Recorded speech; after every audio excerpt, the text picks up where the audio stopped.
भारत माता की, भारत माता की।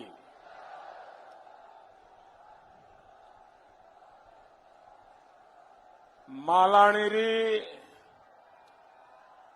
मरुभूमि माथे पधार्योड़ा सगला भाइयों ने और सगली बहनों ने मारो घणो घणो राम राम सा।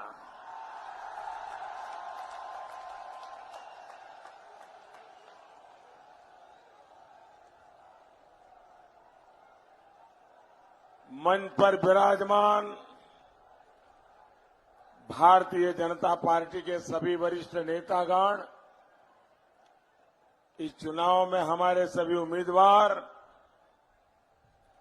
और विशाल संख्या में पधारे हुए मेरे प्यारे भाई और बहनों, आप इतनी बड़ी तादाद में और वो भी इस मरुभूमि की गर्मी में आप हम सबको आशीर्वाद देने के लिए आए। मैं आपका हृदय से बहुत बहुत आभार व्यक्त करता हूं।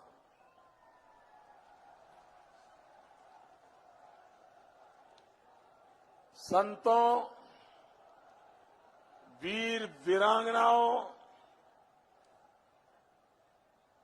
इस भूमि को, यहां के शहीदों को मैं नमन करता हूं। आपका ये उत्साह, ये जोश हमारे कुछ विरोधियों की नींद उड़ाने के साथ ही सीमा पार वालों की भी नींद उड़ा रहा है। 23 मई को जब आप फिर एक बार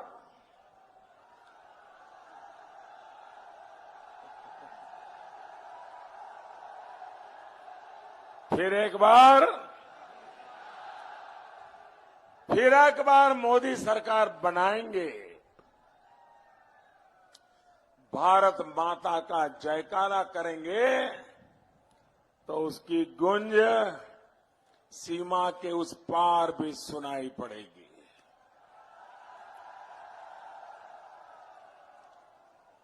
हमारे जो युवा साथी हैं, जो इस चुनाव में पहली बार वोट डालने वाले हैं, लोकसभा के चुनाव में बहुत होंगे जिन्होंने अभी अभी विधानसभा में वोट दिया होगा, लेकिन लोकसभा में पहली बार वोट डालने वाले हैं, उनके लिए ये चुनाव बहुत ही महत्वपूर्ण है। जो 21वीं सदी में पैदा हुआ है, वो वोट 21वीं सदी के लिए करता है, क्योंकि उसके सामने ये पूरी शताब्दी पड़ी है। 21वीं सदी में एक मजबूत बुलंद सरकार बनाने के मकसद से वो कमल के निशान पे बटन दबाएगा। मेरे नौजवान बेटे बेटियां, आप पहली बार लोकसभा में वोट देने जा रहे हैं। मेरी आपको अनेक अनेक शुभकामनाएं हैं। आपके जीवन की बड़ी अहम घड़ी है कि आप देश का भाग्य निर्धारित करने में सक्रिय भागीदारी कर रहे हैं। आप नए भारत के सपनों को लेकर के पोलिंग बूथ में जाएंगे, और मैं नौजवानों को आज विश्वास दिलाता हूं, मैं आपको समझ सकता हूं, आपके सपनों को समझ सकता हूं, आपके इरादों को समझ सकता हूं। मैं अपने आप को आपके सपनों के लिए, मेरे सपनों को आहूत करने के लिए तैयार हूं।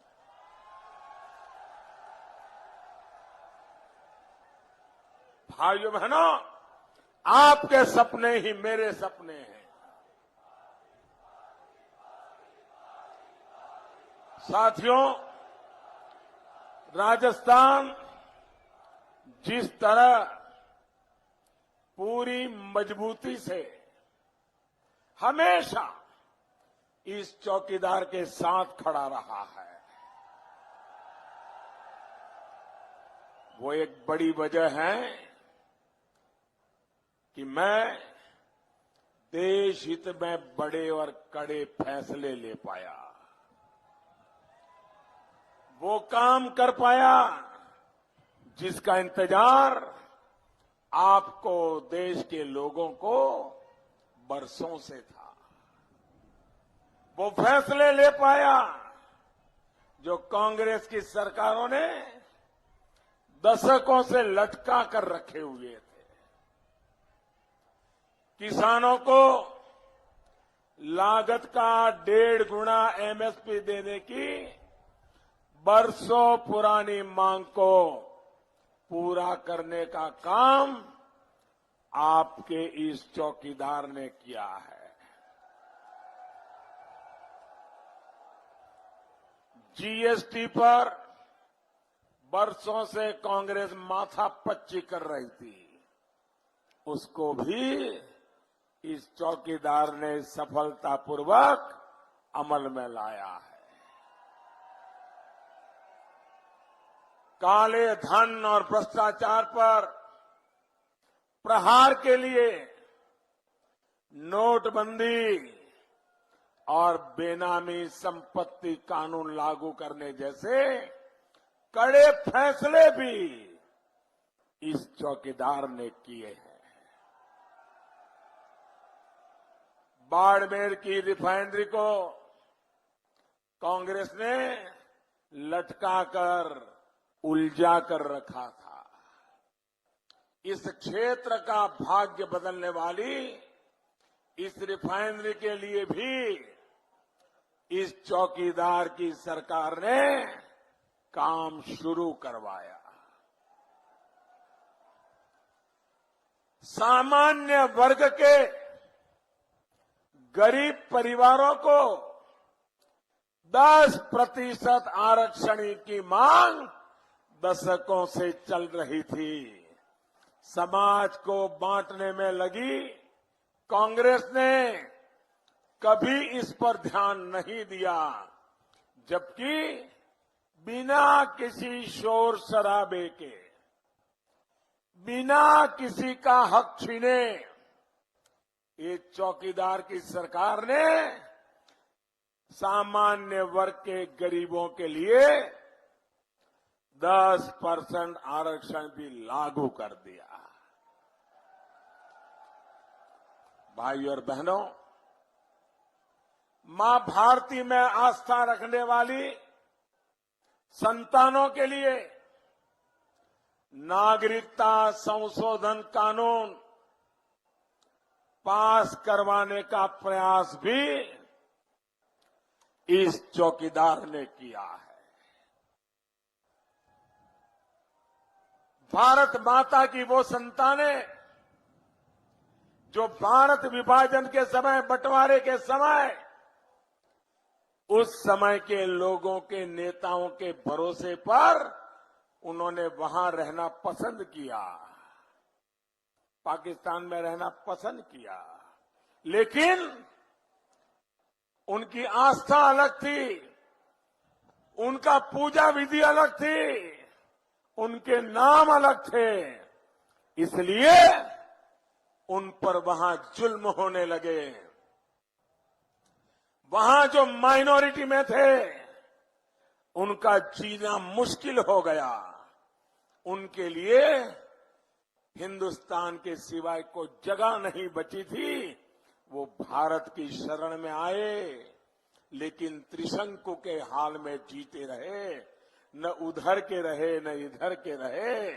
भाइयों बहनों, 3-3 पीढ़ी उनकी असहाय बन गई। उनका कोई गुनाह नहीं था, वो अपनी आस्था बदलने को तैयार नहीं थे।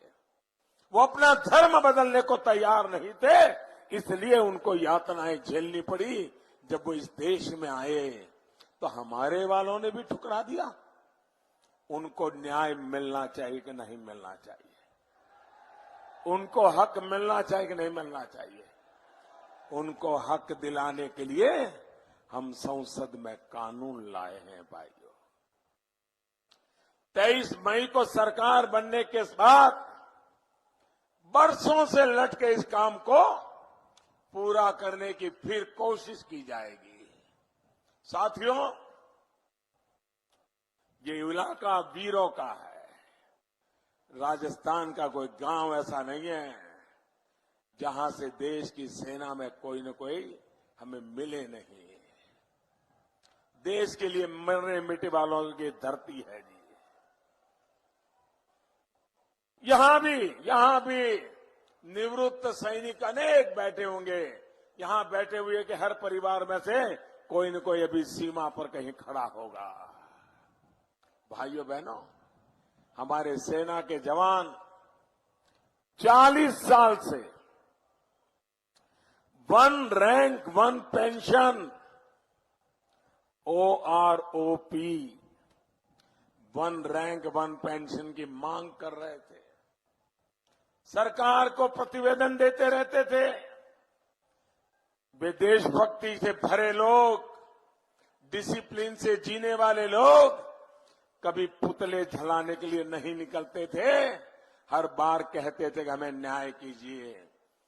40 साल तक किसी सरकार ने उनकी नहीं सुनी। देश की सेना के निवृत्त लोगों की भी नहीं, वर्तमान में है उनकी भी नहीं।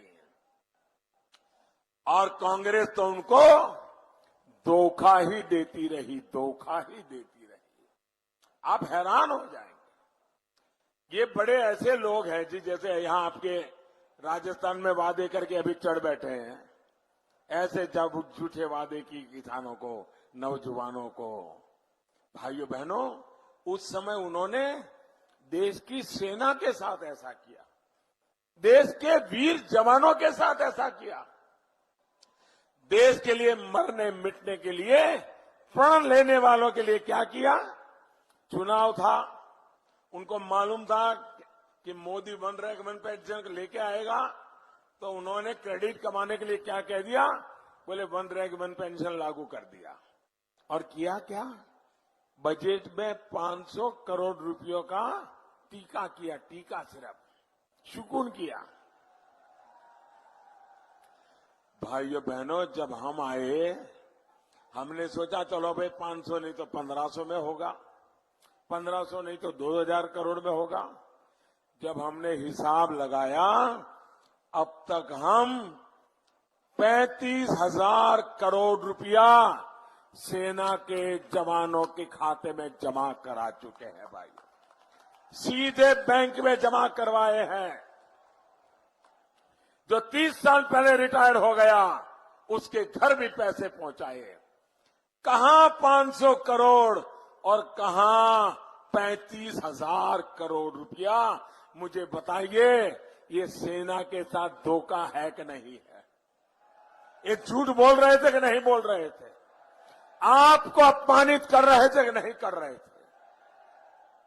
लेकिन हमने आपके जीवन की ओर देखा, आपकी त्याग तपस्या की ओर देखा।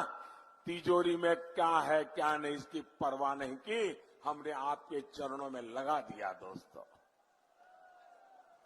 साथियों, दशकों से मांग हो रही थी कि देश में हमारे फौजियों के, सुरक्षा बलों के बलिदान को समर्पित एक स्मारक राष्ट्रीय वॉर मेमोरियल होना चाहिए।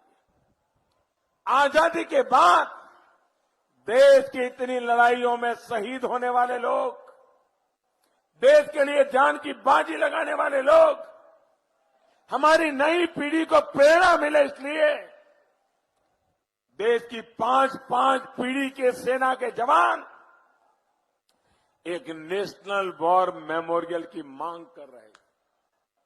और दिल्ली में बैठी हुई सरकार और एक परिवार 55 साल तक इस देश पर एक परिवार ने राज किया। उन्होंने अपने परिवार के लिए स्मारक बनाए, अपने परिवार के लोगों के लिए समाधियां बनाई, अपने परिवार के बंगलों को स्मारक में परिवर्तित किया, लेकिन देश के जवानों के बलिदान को याद करने के लिए नेशनल वॉर मेमोरियल नहीं बनाया। भाइयों बहनों, ये चौकीदार ने आकर के सेना के जवानों की पीड़ा समझी और आज दिल्ली में आन बान शान के साथ मेरे देश के आजादी से लेकर के अब तक शहीद हुए वीरों का एक राष्ट्रीय स्तर का स्मारक हमने बना दिया।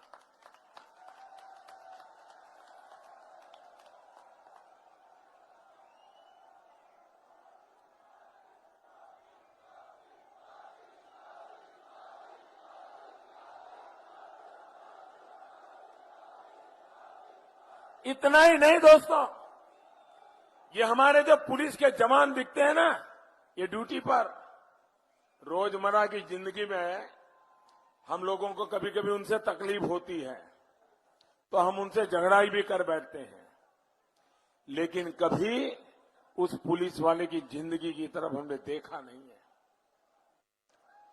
ताड़ हो, ताप हो, बारिश हो, वो पुलिस का जवान खड़ा होता है। रक्षाबंधन हो, होली हो, दिवाली हो, वो आपके लिए खड़ा होता है। देश को पता तक नहीं है, देश को पता तक नहीं, इन लोगों ने कभी बताया नहीं। इस देश में सामान्य मानवी की सेवा करते करते 33,000 पुलिस के जवान शहीद हुए। 33,000। आप भी इस आंकड़ा सुनकर के चौंक जाएंगे। यहां पुलिस के जवान भी खड़े होंगे, शायद उनको भी मालूम नहीं होगा कि 35,000 पुलिस बलिदान दिया है देश के लिए। एक पुलिस मेमोरियल बनाने के लिए तैयार नहीं थे। हमने दिल्ली में शानदार जगह पे आन बान शान के साथ पुलिस मेमोरियल खड़ा कर दिया और देश के उन 33,000 पुलिस जवानों के नाम पुष्प लगा दिए। भाई, अरे जो लोग हमारे लिए जिंदगी खपा देते हैं, मान सम्मान उनका होगा कि सिर्फ एक परिवार का होगा?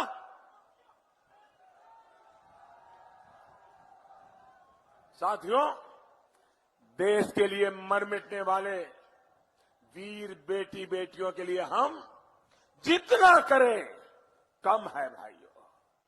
लेकिन कांग्रेस और उसके साथियों के लिए, सेना के वीर जवानों के लिए उनकी सोच ही कुछ अलग है। आपको पता है, आप चौंक जाएंगे और यहां अखबार वाले पता नहीं ये सब छापने की हिम्मत करते हैं कि नहीं करते हैं, क्योंकि ऐसी सरकार बैठी है कि आपके लिए भी बड़ा मुश्किल हो जाता होगा। कर्नाटक में एक सरकार बनी है, कांग्रेस के कारण ही वो चल रही है। कर्नाटक की ये कांग्रेस वाली सरकार के मुख्यमंत्री कोई सामान्य बात नहीं है। उन्होंने बयान दिया, उन्होंने कहा जिन लड़कों को पेट भरने के लिए कुछ है नहीं, भूखे मरते हैं, खाने के लिए कुछ नहीं है, ऐसे लड़के सेना में जाते हैं। ये आपका अपमान है कि नहीं है? राजस्थान की वीर भूमि का अपमान है कि नहीं है? जिन माताओं ने वीर पुत्रों को जन्म दिया है, उन वीर माताओं का अपमान है कि नहीं? क्या 2 रोटी के लिए लोग सेना में जाते हैं? अरे देश के लिए मरने के लिए वो सेना में जाता है।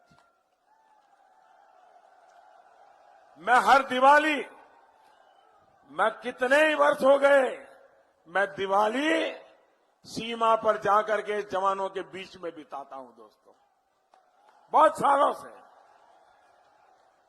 पिछले दिनों में दिवाली में हिमालय की तरफ था, तो एक सीनियर सोल्जर थे, कुछ बाल भी सफेद हो गए थे, सरदार थे, वो जरा डिसिप्लिन को इधर उधर करके मेरे पास आ गए। बोले साहब मुझे एक बात करनी है। मैंने कहा क्या? बोले मैं बहुत छोटा सिपाही हूं, अब मेरी उम्र हो रही है, कुछ समय के बाद मैं रिटायर्ड हो जाऊंगा, तो मेरी एक रिक्वेस्ट है। मैंने कहा क्या? बोले साहब मैं ऐसे रिटायर्ड होना नहीं चाहता हूं, मुझे ऐसी जगह पर भेजो जहां मुझे सीना तान करके देश के लिए दुश्मनों को मारने का मौका मिले। कुछ महीने मेरे नौकरी के बच गए हैं, या मुझे जहां आतंकवादियों के सबसे बड़ा अड्डा हो वहां भेजिए, मैं देश के लिए कुछ करके रिटायर्ड होना चाहता हूं। अरे जिस देश के अंदर गरीब मां का बेटा भी इस सपनों को लेकर के सेना में जाता है, और एक मुख्यमंत्री, ये मुख्यमंत्री होती क्या चीज है जी?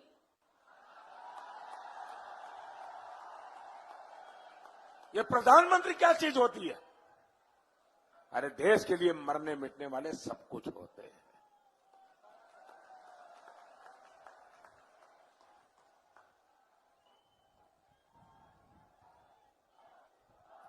ऐसे अपमान करते रहते हैं। और इतना ही नहीं, ये लोग कांग्रेस पार्टी जो है, जिसे देश की कोई चिंता नहीं है, सेना का गौरव उसको ध्यान नहीं है, सेना के सामर्थ्य पर उसका भरोसा नहीं है, कांग्रेस के नेता यहां तक कह दिए, भारत के सेना अध्यक्ष को उन्होंने कह दिया वो तो गली का गुंडा है। क्या देश के सेना के मुखिया को आप ये कहोगे? ये कांग्रेस के जिम्मेवार लोग बोलते हैं। भाइयों बहनों, पाकिस्तान को मिली खुली छूट के कारण हमारे देश में आतंकी हमले बहुत आम बात थी। आज भी श्रीलंका में कितना भयंकर आतंकी हमला हुआ है।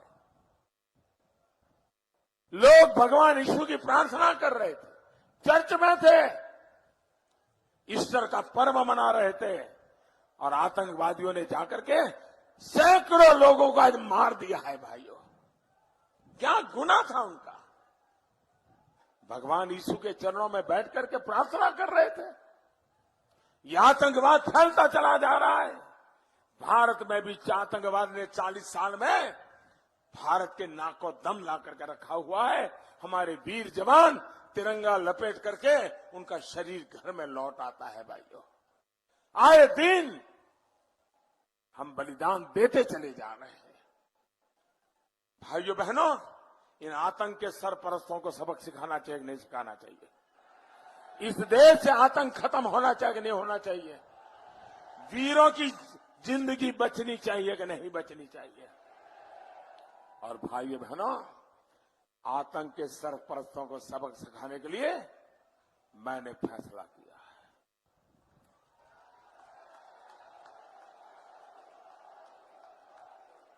उनके घर में घुस करके मारता हूं। और ये सबूत मांग रहे, सबूत। अभी कुछ दिन से बंद हो गए, क्योंकि जैसे पब्लिक में गए तो पता चला पहले और दूसरे चरण में देश की जनता ने उनको ऐसे सबूत दे दिए, ऐसे सबूत दे दिए, उनका मुंह लटका हुआ है, मुंह लटका हुआ है। लेकिन साथियों ध्यान रखिए, हमने आतंकवादियों को घर में घुसकर मारा, चोट उधर पड़ी और पीड़ा यहां पर हुई, आंसू यहां बहने लगे। भारत ने पाकिस्तान की धमकी से डरने की नीति को छोड़ दिया। ये ठीक किया ना मैंने? वरना आए दिन हमारे पास न्यूक्लियर बटन है, न्यूक्लियर बटन है, न्यूक्लियर, यही कहते थे। हमारे अखबार वाले भी लिखते थे पाकिस्तान के पास भी न्यूक्लियर है। तो हमारे पास क्या है भाई? ये दिवाली के लिए रखा है क्या?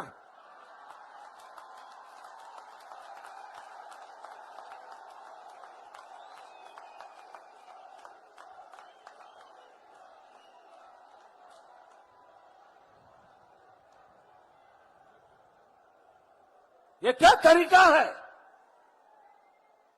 भाइयों बहनों, हमने आतंकियों के मन में डर पैदा किया। ये ठीक किया कि नहीं किया? वरना आए दिन हिंदुस्तान में धमाके करते रहते थे। कभी अजमेर में धमाका, कभी समझौता एक्सप्रेस में धमाका, कभी मुंबई में धमाका, कभी हैदराबाद में धमाका, कभी काशी में, कभी अयोध्या में, कभी जम्मू में। 5 साल से सब बंद है ना? है कि नहीं? ये पुलिस वाले तो वही है भाई, पुलिस वाले तो वही है। ये बंद क्यों हुआ? ये बंद क्यों हुआ? क्या कारण है बंद हुआ? क्या कारण है बंद हुआ दोस्तों?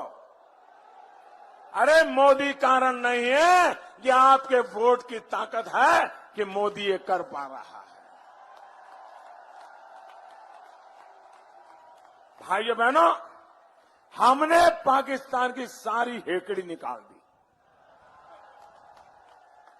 उसे कटोरा लेकर दुनिया भर में घूमने के लिए मैंने मजबूर कर दिया है दोस्तों। ठीक किया कि नहीं किया? ठीक किया कि नहीं किया? आप खुश हैं? आपके आशीर्वाद है ना? आप बस 5 साल मुझे मौका दीजिए, फिर देखिए।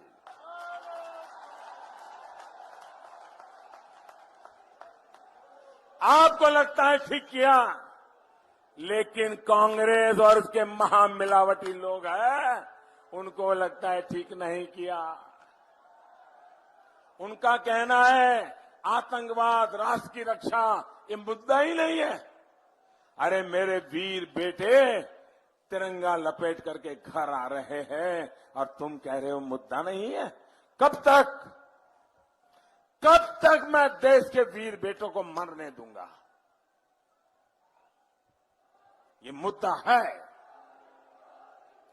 कांग्रेस के नामदार कहते हैं कि मोदी को भारत के शौर्य की बात नहीं करनी चाहिए। क्यों भाई? तो क्या मैं यहां भजन मंडली चलाने आया हूं क्या?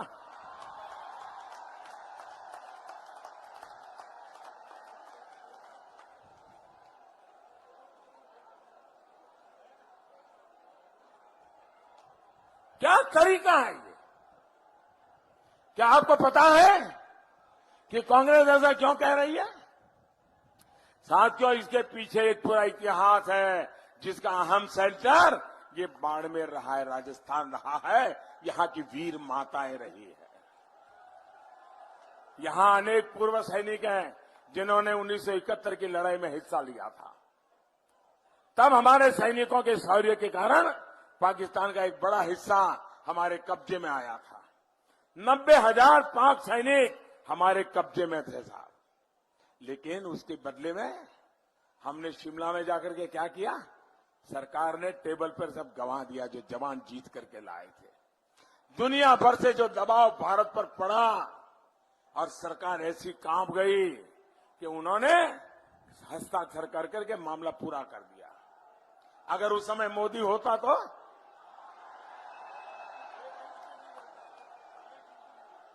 90,000 सैनिक भी वापस कर दिए और हमारी जमीन जो लाए थे जवान वो भी वापस कर दी। भाइयों और बहनों, वो सुनहरा मौका था।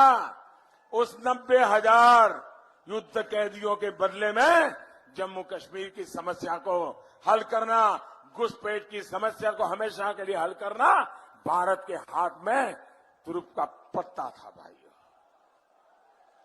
लेकिन मौका गंवा दिया। परिणाम पूरा भारत आज भुगत रहा है। वहीं आज की स्थिति देखिए साथियों, भारत ने बिना युद्ध के पाकिस्तान की सीमा के भीतर घुसकर आतंकवादियों को ढेर कर दिया है। और पाकिस्तान पूरी दुनिया में रो रहा है। पूरी दुनिया भारत के साथ है आज। और ये होती है दमदारी सरकार।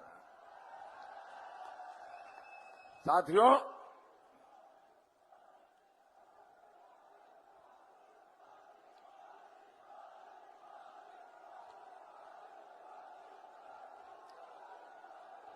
साथियों, एक और कारण है जिसकी वजह से कांग्रेस राष्ट्रीय सुरक्षा की बात नहीं करती। ये कारण है सुरक्षा के साथ किया गया खिलवाड़। मैं आपको कांग्रेस की सिर्फ पिछली सरकार के कार्यकाल का भी उदाहरण दूंगा, क्योंकि इन माताओं बहनों को पता चले आप अपने वीर बेटों को सेना में भेजा हुआ है माताएं, और इसलिए मैं बताना चाहता हूं उन लोगों ने आपके बेटों के साथ क्या किया है। देखिए, इन्होंने इतने साल तक आजादी बात के जिप से घोटाले से लेकर के उन्होंने वहीं से शुरू करते करते करते एक के बाद एक घोटाले करते ही गए और घोटाले बढ़ते ही गए। सारे सुरक्षा के सौदों में रुपये कमाने के सिवाय कुछ नहीं किया है। साथियों, कांग्रेस ने 2009 में वादा किया था कि सेना के आधुनिकीकरण के लिए हथियार, लड़ाकू विमान, समंदर पर चलने वाले जहाज, समंदर से आसमान तक का सुरक्षा घेरा मजबूत करेंगे। ये उन्होंने वादा किया था, लेकिन हुआ क्या? दशकों से चला आ रहा राफेल विमान का सौदा ठप हो गया। कांग्रेस मलाई खाने की कोशिश करती रह गई। इस दौरान पुराने पड़े विमान, मिग विमान गिरते गए, हमारे बहादुर पायलटों की जानें जाती रही, वायु सेना की ताकत घटती रही। स्थिति ये थी कि सेना के पास आधुनिक तोप नहीं थी। आप हैरान हो जाओगे, 85 के बाद सेना में आधुनिक नई तोप नहीं आई है। इतना बड़ा देश, ये कैसे लड़ेंगे? क्या सेना के जवान दुश्मन आएगा तो तकलीफ काटेंगे क्या? पर्याप्त गोला बारूद नहीं था, बुलेट प्रूफ जैकेट नहीं था, पर्याप्त नाइट विजन डिवाइस नहीं थे, और यहां तक कि आधुनिक राइफलें तक नहीं थी। आप पिछली सरकार में लाखों करोड़ों के दूसरे घोटालों के साथ कांग्रेस ने एक और घोटाला किया, हेलीकॉप्टर घोटाला। और अब तो ये घोटाले के एक राजदार मिशेल मामा को पकड़ करके मैं लाया हूं। मिशेल मामा के साथ मिलकर कांग्रेस ने ईमानदार कर देताओं की कमाई को लूट ली। साथियों, 2014 में आपने एक मजबूत सरकार को अवसर दिया। सरकार में आते ही हमने सेना की जरूरतों को पूरा करने पर ध्यान दिया। हमारी सरकार ने दशकों बाद सेना को आधुनिक तोप दी। हमने कांग्रेस के सारे दलालों को दूर भागते हुए राफेल लड़ाकू विमान के लिए सीधे फ्रांस सरकार से सौदा किया। ये जहाज कुछ महीनों में ही भारत के आसमान में उड़ना शुरू करेगा।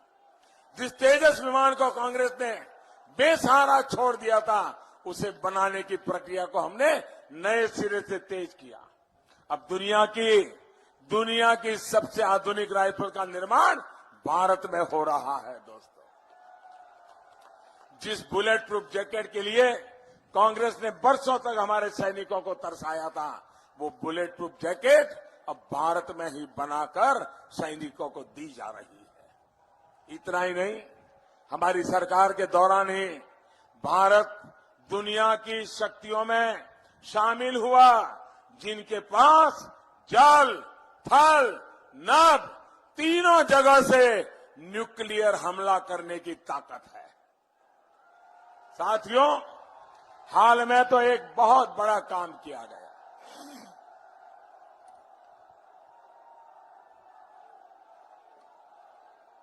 हाल में एक बहुत बड़ा काम किया गया। अंतरिक्ष में भी, स्पेस में भी हमारे संसाधनों को बचाने की क्षमता हमने हासिल की है। अब स्पेस में भी हमारी मिसाइलें दुश्मनी की साजिशों को नाकाम कर सकती हैं। आपने देखा होगा, अभी कुछ ही दिन पहले जमीन पर से मिसाइल निकली, अंतरिक्ष में 3 मिनट में जाकर के अंतरिक्ष में सैटेलाइट को मार गिराया, और हम दुनिया के चौथे देश बन गए इस सिद्धि प्राप्त करने वाले। ये अंतर होता है राष्ट्रवाद से ओतप्रोत एक मजबूत सरकार में और वंशवाद से प्रेरित एक मजबूर और कमजोर सरकार में। साथियों, कांग्रेस सिर्फ एक परिवार के प्रति ही समर्पण जानती है। इनको किसी की परवाह नहीं है। ये जनता की, गरीब की भलाई के बारे में नहीं सोच सकते। मैं यही राजस्थान का उदाहरण लेकर आपसे पूछना चाहता हूं। यहां किसानों का कर्ज माफ करने का वादा किया गया था। जरा पूरी ताकत से बताइए, 10 दिन में किसानों का कर्ज माफ हो जाएगा, ऐसा कहा गया था। कहा गया था, माफ हुआ क्या? माफ हुआ क्या? सीएम तो बदल गया, लेकिन कर्ज माफ हुआ क्या? युवा साथियों को जो भत्ता मिलना था, ना, उन्होंने कहा था नौजवानों को हम भत्ता देंगे। शायद वो भी तो समय पर पहुंच रहा होगा। आपके बैंक में खाते में आ गया क्या?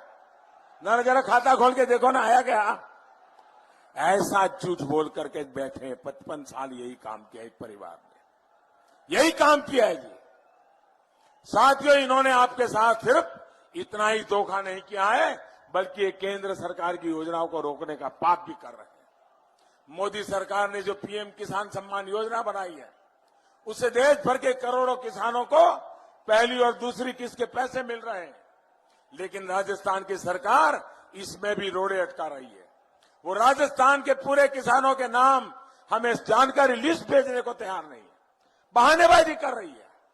साथियों, हमारी किसानों की आय दोगुनी करने के लिए हम प्रतिबद्ध हैं। किसानों के साथ साथ पशुपालकों पर भी हमारी सरकार ने ध्यान दिया है। गोवंश और दूसरे पशुधन की देखरेख के लिए राष्ट्रीय कामधेनु आयोग बनाया जा रहा है।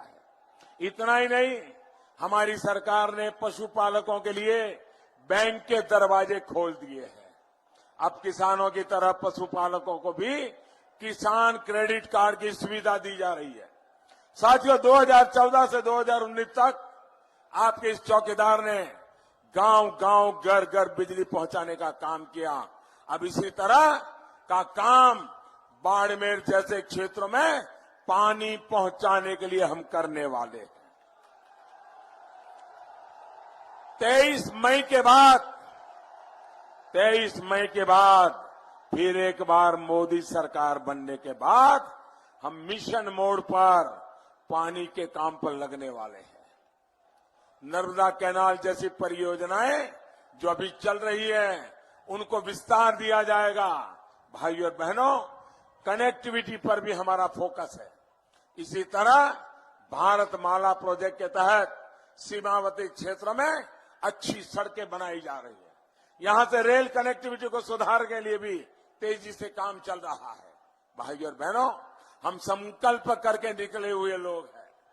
2022 में जब देश आजादी के 75 वर्ष मनाएगा, तब तक हम विकास में 75 सिद्धियों को तरफ कदम बढ़ाएंगे। 2022 तक किसानों को अपनी आय डबल करने के लिए सक्षम करेंगे। 2022 तक हर गरीब बेघर के पास अपना पक्का घर होगा। 2022 तक कोई भी परिवार अंधेरे में नहीं रहेगा। 2022 तक हर परिवार के पास गैस का चूल्हा होगा, गैस का कनेक्शन होगा। ऐसे अनेक संकल्प जिनको सिद्धि तक पहुंचाने में आपका साथ बहुत जरूरी है। अब मेरे साथ संकल्प लीजिए। संकल्प करेंगे, पूरी ताकत से करेंगे। बहनें भी करेंगी, ये मंच पर बैठे हैं वो भी करेंगे, सबके सब करेंगे। उधर जो स्टेडियम में है वो भी करेंगे, इधर स्टेडियम में है वो भी करेंगे। पक्का करेंगे। मैं जो कहूंगा उसके बाद आप दोनों हाथ खड़े करके पूरी ताकत से बोलिएगा। आपको बोलना है चौकीदार। क्या बोलना है? क्या बोलना है? ऐसे धीरे धीरे नहीं, सीमा के पार आवाज जानी चाहिए। क्या बोलना है? तो मैं बुलवाता हूं भाइयों बहनों,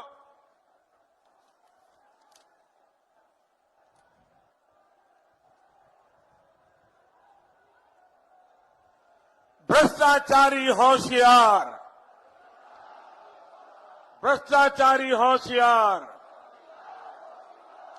गांव गांव है, शहर शहर है, बच्चा बच्चा, बड़े बुजुर्ग भी, माताएं बहनें घर घर में है, खेत खलिहान में, बाग बगान में, देश के अंदर, सरहद पर भी डॉक्टर, इंजीनियर, शिक्षक, प्रोफेसर, लेखक, पत्रकार, कलाकार भी, किसान, कामगार, दुकानदार भी, वकील, व्यापारी, छात्र छात्राएं, पूरा हिंदुस्तान, पूरा बाड़मेर, पूरा जैसलमेर, मेरा साथ बोलिए भारत माता की, भारत माता की, भारत माता की। बहुत बहुत धन्यवाद।